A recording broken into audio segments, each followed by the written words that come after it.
মাংস রান্না করলাম আম কেটে রাতে, হাজব্যান্ডকে খাওয়ালাম। তারপরে বাচ্চারা দেখুন কতটা খুশি খাবার পেয়ে। আর সন্ধ্যাবেলা করলাম স্যান্ডউইচ, সাথে ছিল গরম গরম চা। তো এত মজার মজার রান্না করার পরও যখন হাজব্যান্ডের আর মাঝরাতে খিদা লেগে যায় তখন কেমনটা লাগে বলুন তো বন্ধুরা। চলুন ব্লগটা শুরু করা যাক। হ্যালো এভরিওয়ান, আসসালামু আলাইকুম। ফারজানাস ব্লগসে আপনাদেরকে স্বাগতম। তো এই তো আজকে রান্না করব গরুর মাংস। তো আজকে ফার্স্ট টাইম আমি প্রেসার কুকারে রান্না করব। এখানে আমি মাংসটাকে ভালো করে পরিষ্কার করে পেঁয়াজ কুচি, মরিচ কুচির সাথে আমি দিয়ে দিব আদা রসুন বাটা, দিয়ে দিলাম হলুদ গুঁড়া, মরিচ গুঁড়া, তারপর টক দই দিলাম, তারপরে দিয়ে দিব আমি এখানে মতো লবণ, সাথে কিছুটা নারিকেল বাটা দিয়ে দিছি। তারপরে সাদা তেল দিয়ে ভালো করে আমি মশলাটাকে মাংসের মধ্যে ম্যারিনেট করে নিব। তো ফাইনালি আমি প্রেসার কুকারে দিয়ে আমি 4টা সিটি দিয়ে নিলাম। দেওয়ার পরে তো ফাইনালি এখন আমার রান্নাটা হয়ে আসছে। তো এই পর্যায়ে আমি কিছুটা রসুন অ্যাড করব, যার কারণে আমি আরেকটা পাতিলের মধ্যে ট্রান্সফার করে এখন রসুনটা দিয়ে দিলাম। দিয়ে কিছুক্ষণ রান্না করার পর এই তো আমার গরুর মাংস রান্না করা হয়ে গেছে।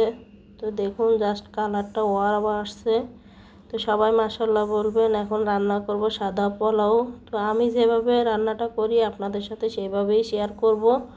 তো অনেকে আছে পোলাও রান্না করলে আপনাদের পোলাওটা ঝরঝরে হয় না, অনেকে পানির পরিমাণটা বুঝতে পারেন না। তো আমার এই রেসিপিটা ফলো করুন, অবশ্যই পোলাওটা একদম সহজভাবে রান্না করতে পারবেন। প্রথমে 2 পট চাল নিয়ে নিছি, নিয়ে এখন চালটাকে ভালো করে ধুয়ে রেখে দিলাম পানি ঝরানোর জন্য। তো একটা পাতিলের মধ্যে তেল গরম করে কিছুটা পেঁয়াজ দিয়ে দিলাম।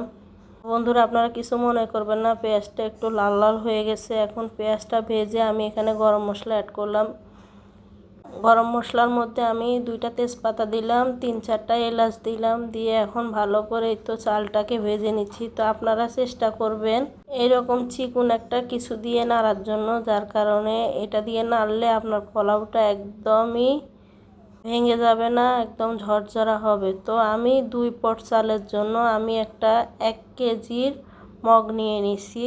যেহেতু আমরা 1 পটের সাথে 2 পট পানি ব্যবহার করব, সেই ক্ষেত্রে 1 পটের সাথে আমার আধা কেজি পানি লাগবে। তাই আমি কেজির একটা মগ নিয়ে 1 মগ গরম পানি দিয়ে দিলাম। দেখুন আমার পোলাওটা একদম ঝরঝরা হয়ে গেছে। তো এই ক্ষেত্রে আমি কিছুটা ঘি ব্যবহার করব, অল্প পরিমাণে ঘি ব্যবহার করব। তো এখন একটু নেড়ে ছেড়ে দিব, দিয়ে আমি ঢাকনা দিয়ে আর একটু কিছুক্ষণ রেখে দিব। তো এই পর্যায়ে আপনারা একটু ঢাকনাটা উল্টিয়ে নেড়ে ছেড়ে দিবেন। দেখুন মাশাআল্লাহ কতটা ঝরঝরে হয়ে গেছে। আমি অবশ্য আগে রান্না করতে পারতাম না, এটা আমার শাশুড়ি মায়ের থেকে শিখা। মাশাআল্লাহ আমি অনেক ভালোই রান্না করতে পারি এখন পোলাওটা। তো এখন এই তো আমরা দুপুরের খাবার খেয়ে নিচ্ছি। তো আপনাদের ভাইয়া বলতেছে যে গরুর মাংসের সাথে আচার খাবে, তাই কিছুটা আচার নিয়ে নিলাম। বন্ধুরা আচারের সাথে দেখুন পোলাও ভাত খেতে কিন্তু অনেক মজা লাগে। তো সাথে রসুনটা একদম নরম সফট হয়ে গেছে, আপনাদেরকে দেখিয়ে দিলাম। ও সুন্দর নাস্তা করে নিলাম। এখন রাতের ভাত খেয়ে ঘুমাইতে আসছি। এখন আপনাদের ভাইয়ার খিদা লেগে গেছে, ছেলেরও খিদা লেগে গেছে। আপনাদেরকে দেখিয়ে দিচ্ছি রাত 12:30 1টার মতো বাজতেছে। এখন দেখুন ছেলেদেরকে যখন আম কেটে দিলাম, বাপ ছেলেকে, ছেলে কতটা খুশি, কারণ আমার ছেলেটা আম অনেক পছন্দ করে। তাই তো ভিডিওটা ভালো লাগলে সবাই লাইক শেয়ার ফলো দিয়ে পাশে থাকবেন।